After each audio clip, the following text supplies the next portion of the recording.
Hello, everybody. Welcome to another bonus episode of the People, Process, Progress podcast on this Martin Luther King Jr. Day 2021.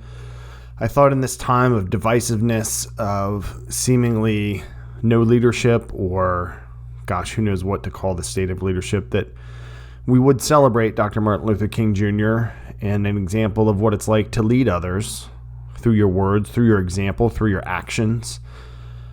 By me sharing part of his speech, I've been to the Mountaintop that he delivered in Memphis, Tennessee on 1968, and it's the part that I think is most pertinent to America and the world at large. So I'm going to start in the third paragraph here. Here we go. As you know, if I were standing at the beginning of time with the possibility of a generic and panoramic view of the whole human history up to now, and the Almighty One said to me, Martin Luther King, which age would you like to live in? I would take mental flight by Egypt through, or rather across the Red Sea, through the wilderness on toward the Promised Land, and in spite of its magnificence, I wouldn't stop there.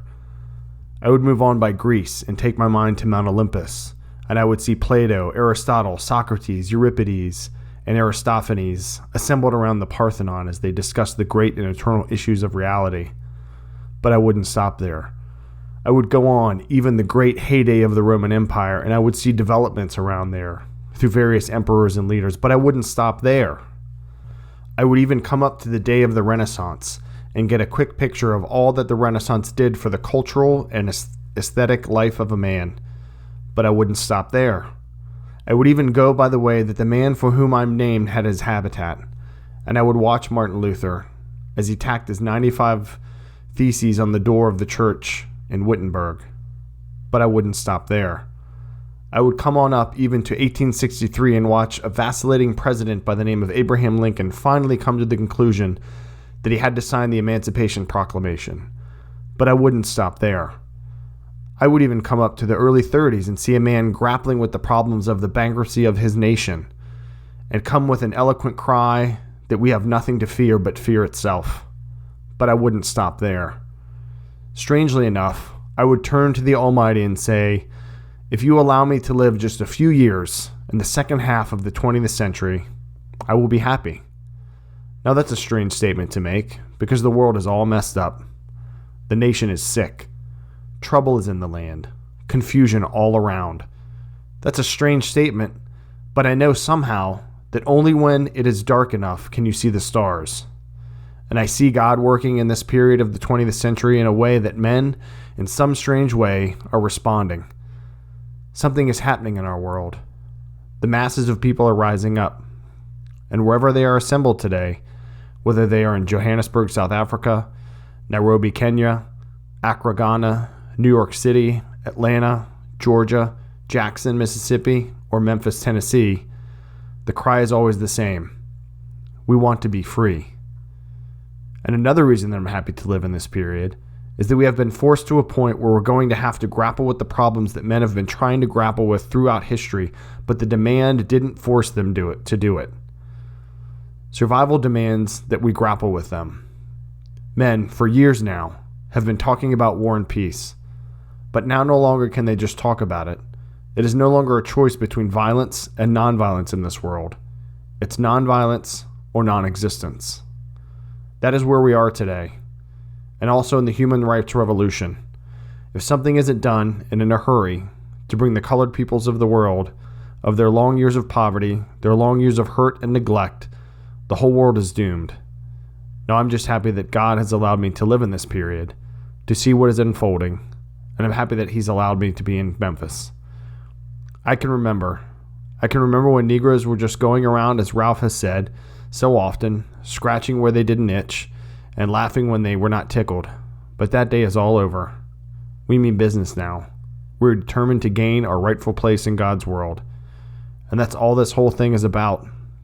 We aren't engaged in any negative protests and in any negative arguments with anybody. We are saying that we are determined to be men. We are determined to be people. We are saying that we are God's children and that we don't have to live like we are forced to live. Now, what does all of this mean in this great period of history? It means that we've got to stay together.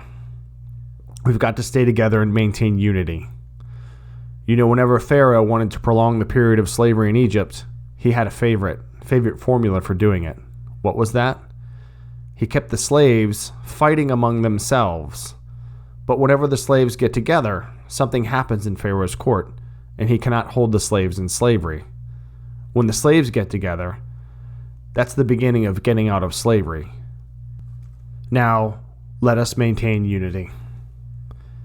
And that is the end of, again, just part of the speech, I've Been to the Mountaintop by Dr. Martin Luther King Jr., who was in Memphis, Tennessee, to connect with workers that were on strike at the Mason Temple in Memphis. And as you know, in the 60s, huge part of the civil rights movement, Dr. Martin Luther King, a great leader of that movement, of bringing people together of all colors and creeds. And I think his words, not just for what he did for African American people, but his words that speak to America right now, particularly from the aspect of people that find themselves maybe not literal, but virtual slaves to their political parties, the false information that's spread, the fear, to being home from COVID for going on a year, for all the factors that are out in our world that are affecting us. I think this and other speeches and his example on this Martin Luther King Day 2021 should make us think about who we're beholden to and who we follow blindly, and how together, all of us from all walks of life, if we come together, can rebuild the nation, can push off those that would do evil, and can help us all keep moving forward. Stay safe, wash your hands, and Godspeed, everyone.